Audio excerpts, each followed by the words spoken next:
Геннадий Юшков, Беличья память. Утром заяц проснулся и услышал чей-то плач. Увидел он белочку и спрашивает: «А ты чего плачешь? Как же мне не плакать? Скоро зима наступит, а у меня ни одной шишки нет. Придется мне из дома уходить». «Куда же ты пойдешь?» «Куда-нибудь в другой лес, где уродились шишки».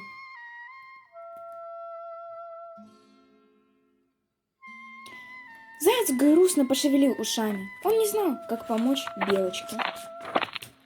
Солнце взошло повыше, нагрело землю, и в бору стали показываться шапочки белых грибов. «Ура!» – закричал заяц. «Теперь я знаю, как помочь белочке». Он вернулся в лес, где она жила. «Белочка, ты любишь грибы?» «Очень люблю. Вот мы и соберем их». Они в бору выросли. «Эх, бор далеко», – вздыхает белочка. «Я не смогу их в дупло принести». «Я тебе помогу», — решил заяц. Стал он белке грибы носить.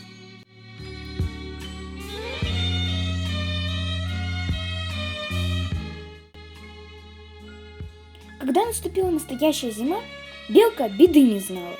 Зайцу приходилось туго, он грыз мерзлые осиновые ветки. Вот и позавидовал он беззаботной беличьей жизни. «Дай мне немножко грибов», — попросил он. «А как же я?» «У тебя еще много, не жадничай». «Я не жадничаю, но ведь зима длинная, мне голодать придется, я ничего не знаю. Эти грибы я принес, отдавай и все». Так заяц забрал у белочки грибы, ей осталось совсем мало. Через некоторое время снова он пробегал мимо елки. Захотелось ему очень поговорить вместе с белочкой, но ему было очень уже стыдно.